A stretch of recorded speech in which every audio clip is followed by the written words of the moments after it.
Over the last couple of weeks, we've been looking at a video from flat earther Eric Dubay where he claims that the Earth is flat after all. It makes it sound like Eric's figured something out and we've been wrong all this time. Of course, that's not the case, and it's 21 minutes of pure nonsense. This is the third and final part.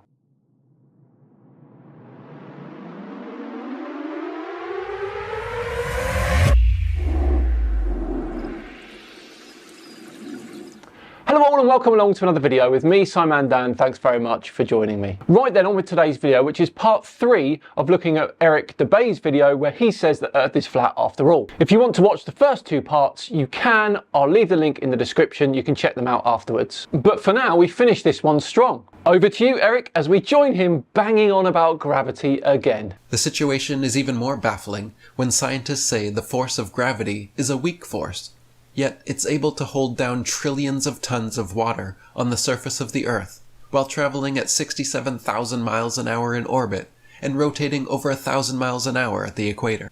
Yes, gravity is the weakest of the 4 fundamental forces. But weak in particle physics doesn't mean weak in everyday life. Gravity always attracts, never repels, and it acts on all mass. When you add up the entire mass of Earth, that force becomes enormous. So there's nothing baffling here. Gravity may be weak at the subatomic scale, but at planetary scale, it's more than strong enough to keep oceans exactly where they are. Critics contend that all the evidence indicates that Earth is not moving and is flat. Anyone can show that the horizon is perfectly flat by a simple experiment on a suitable beach. Take a rigid plank of wood about 6 feet long or more, and place it across 2 tripods, as shown here. Using a spirit level to ensure it is perfectly horizontal, place a plumb line in the middle and at various places across the plank to ensure it is perfectly level and square to the ground. Then, facing the sea and taking a line of sight, line up the plank with the distant horizon. If the Earth was curved, and the curve could be observed over a great expanse of the horizon, the curve should be observable at both ends of the plank. Now this experiment misunderstands scale completely. A 6-foot plank is far too short to detect Earth's curvature visually. Over 6 foot, the curvature drop is microscopic, practically zero. Even over several miles, the curve across your field of view is very, very subtle. What this setup is really doing is checking whether the horizon looks straight across a small angular slice. And of course it does. A tiny arc of a huge circle looks straight when you zoom in on it. That's just basic geometry. How many times do we have to say this, Eric? Earth is not the size of a potato. The Kiel Canal that cuts across Denmark Peninsula is almost 57 miles, 91 kilometers long, without a single lock to raise it up and over a 91-kilometer curve. There are thousands of canals, hundreds of miles long, across the world, that are perfectly flat. If there are locks, it is to lift the boats and ships over a rugged, flat landscape, not a curved Earth. Other examples are the Suez Canal, 100 miles connecting the Mediterranean and the Red Sea. Canals and railways are always custom-made horizontally, often over hundreds of miles, without any allowance made for curvature. This, I'm afraid, is another scale failure. First, canals don't need locks to climb over curvature. It's not a hill. Curvature is a smooth, continuous arc. Water already follows Earth's curved equipotential surface. So a canal dug to sea level at both ends will naturally follow that same curved surface. The Kiel Canal you mentioned is around 98 kilometers long. Over that distance, Earth does curve very smoothly. But engineers don't build it as a straight line in space. They build it relative to local gravity. Level in engineering means perpendicular to gravity, not flat in some cosmic sense. And it's the same with the Suez Canal as well. It has no locks because the Mediterranean Sea and the Red Sea are at the same sea level at either end, not because the Earth is flat. One surveyor, Mr. T. Westwood, wrote in January 1896 to the Earth Review magazine, stating that, quote, "In leveling, I work from ordnance marks, or canal levels, to get the height above sea level. The puzzle to me used to be that over several miles, each level was treated throughout its length as the same level from end to end. not the least allowance being made for curvature. When surveyors level, they're measuring relative to mean sea level, which already follows Earth's curved gravitational surface. As I said, they're not building a straight line in space. Over a few miles, curvature is tiny in each short measurement section. Surveyors don't ignore that, they use incremental measurements, with levelling instruments that reference local gravity at every step. The curvature is automatically built into that process, because level is defined by gravity, and Eric, of course, does not understand that. Another surveyor and engineer of 30 years wrote to the Birmingham Weekly Mercury on February 15, 1890, stating, "I am thoroughly acquainted with the theory and practice of civil engineering. However bigoted some of our professors may be in the theory of surveying, according to the prescribed rules, yet it is well known that such theoretical measurements are incapable of any practical illustration. All our locomotives are designed to run on what may be regarded as true levels, or flats. Anything approaching 8 inches in the mile, increasing as the square of the distance, could not be worked by any engine that was ever yet constructed." Early in 1898, I met Mr. Hughes, chief officer of the steamer City of Lincoln.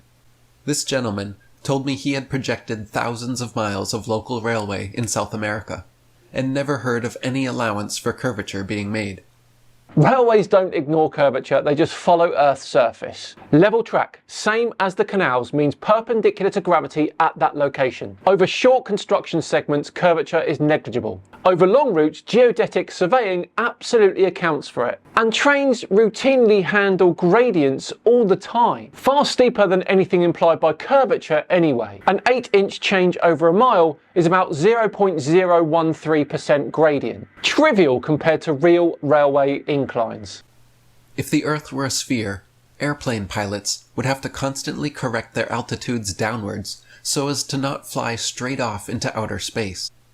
If the Earth were truly a sphere 25,000 miles in circumference, covering 8 inches per mile squared, a pilot wishing to maintain their altitude at a typical cruising speed of 500 miles per hour would have to constantly tip their nose downward and descend 2,777 feet every minute. Oh dear, aircrafts don't fly in straight lines through space. They fly relative to Earth's gravitational field. Level flight means maintaining a constant altitude compared to sea level, which, as we already established, already follows Earth's curvature. Pilots don't have to push the nose down to keep chasing Earth's curve. The aircraft naturally follows the curved path because lift acts perpendicular to gravity too. As the planet curves away, gravity is also curving towards the centre. The plane simply follows that geometry automatically. When pilots set an altitude, their artificial horizon gauge remains level, and so does their course. Nothing like the necessary 2,777 foot per minute declination is taken into consideration. The artificial horizon doesn't reference outer space. It references, you've guessed it, local gravity. The aircraft's lift vector continuously balances gravity, which, as I said, keeps it following a curved path naturally. Similarly, ships' captains in navigating great distances at sea never need to factor the supposed curvature of the Earth into their calculations. Both plain sailing and great circle sailing, the most popular navigation methods, use plane, not spherical trigonometry. Plain sailing is navigating a ship making all mathematical calculations on the assumption that the Earth is perfectly flat. If the Earth were in fact a sphere, such an errant assumption would make constantly glaring inaccuracies, and the necessity for using spherical trigonometry would become obvious. All distances, whether they be great or small, by sea, rely upon ordinary flat Earth triangulation calculation. This is simply incorrect. First, great circle sailing is literally spherical navigation. Great circles are the shortest paths on a globe. Airline routes and long-distance sea routes follow them because Earth is curved. Second, plain sailing is a local approximation used over short distances where curvature effect is very small. It works the same way that flat maps work over small areas, because a tiny patch of a sphere looks flat. Mariners have used spherical trigonometry for centuries. Latitude and longitude, sextant readings, celestial navigation, all based on a curved Earth model.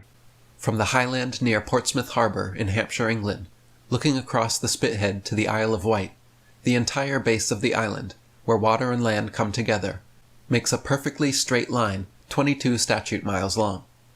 According to the ball earth theory, the Isle of Wight should decline 80 feet from the center of each side to account for the necessary curvature. Oh dear, Eric, you've strayed into a position that sees me in my home court. You see, I live right near Portsmouth Harbour, and I know the highest point is called Portsdown Hill. And I also know that you cannot see the entire width of the Isle of Wight from up there. Maybe you see 20 miles of it, just. But a 20-mile arc on a sphere with a radius of 6,371 kilometres, subtends only about 0.3 degrees. That's visually tiny. To your eye, that looks straight. Tough luck that you used a particular example there, Eric, right in my backyard. And that's where we're going to wrap this one up and finish the entire video response. Please do let me know what you thought of this entire video, all 3 parts, in the comments.